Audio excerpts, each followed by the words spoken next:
انہوں نے مجھ سے ہمدردی کی باتیں کی، میری کہانی سنی اور مجھے مشورہ دیا کہ میں اپنے حالات اچھے کرنے کے لیے کویت چلا جاؤں۔ انہوں نے اس سلسلے میں میری مدد کرنے کا وعدہ کیا۔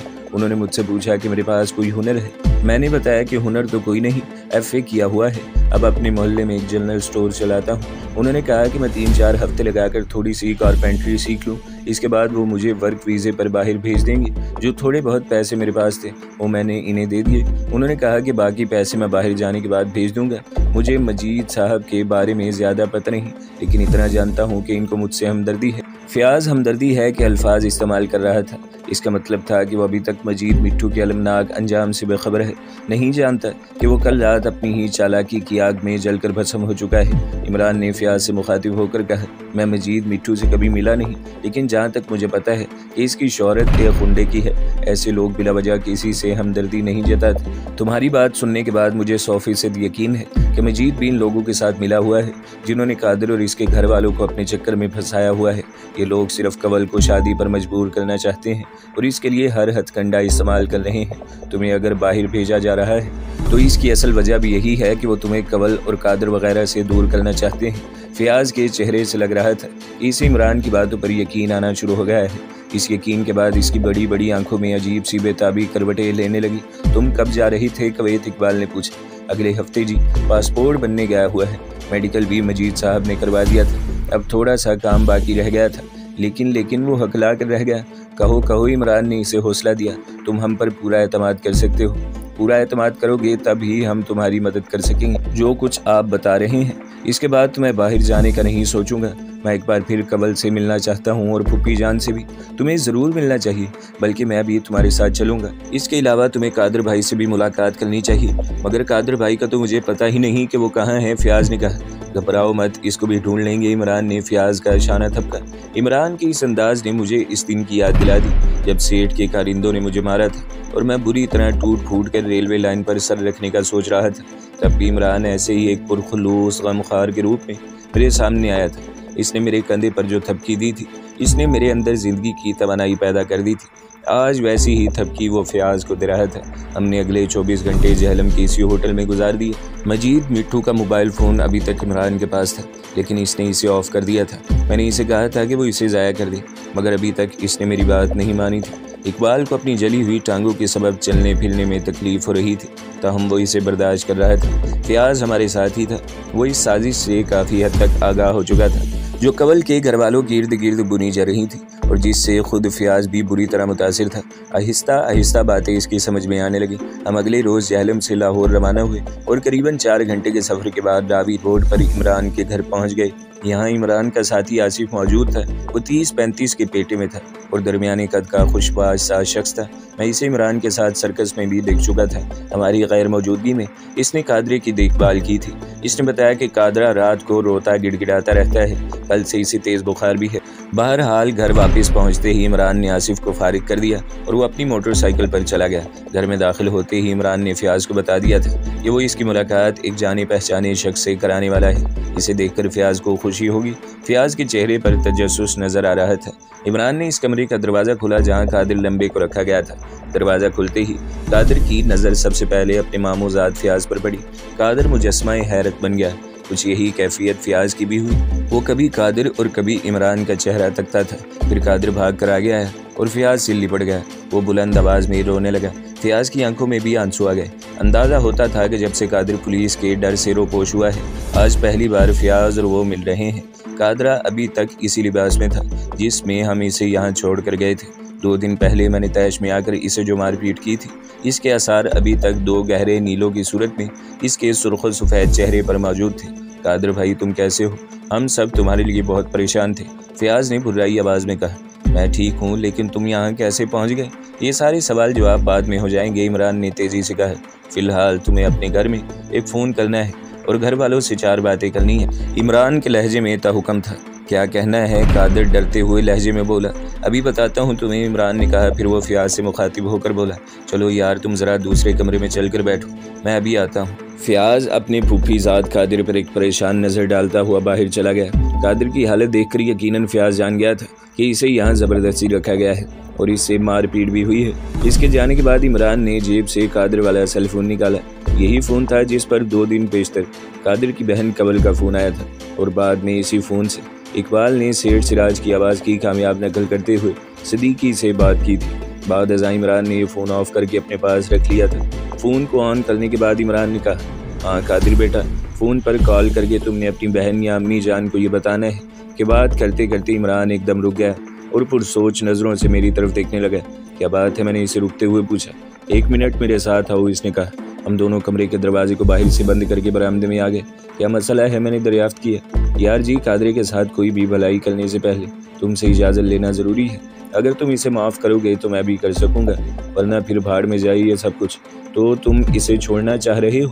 چھوڑیں گے تو اس کی بہن زبردستی کی شادی سے بچے گی نا، لیکن جو کچھ بھی ہے آخری فیصلہ تمہارا ہونا ہے۔ میں سوچ میں پڑ گیا۔ قادر کے سامنے آنے کے بعد میں نے اس پر جی بھر کر اپنی بھڑاس نکالی تھی، اسے بری طرح زد و کوب کیا تھا، گالیاں دی تھی، ذلیل کیا تھا۔ وہ معافی تلافی کرتا رہا تھا اور ساتھ ساتھ یہ دہائی بھی دیتا رہا تھا کہ وہ واجی اور اپنے تیسرے ساتھی کے بارے میں کچھ نہیں جانتا، اور مجھے لگ رہا تھا کہ وہ ٹھیک کہتا ہے۔ ہم اس کے موبائل فون کے ذریعے واجی اور شکیل وغیرہ کے نمبروں پر کال ملانے کی کوشش کرتے رہے تھے، لیکن وہ دونوں اپنی سم بدل چکے تھے۔ اب اس صورتحال میں قادر کو مزید بند رکھنے کا کوئی فائدہ نظر نہیں آتا تھا۔ پچھلے کچھ عرصے میں اسے اپنے کیے کی کافی سزا مل چکی تھی، وہ ہڈیوں کا ڈھانچہ بن گیا تھا۔ اس کے گھر والے شدید معاشی بدحالی کا شکار تھے، اور اس سارے چکر میں اس کی بہن کی زندگی بھی برباد ہو رہی تھی۔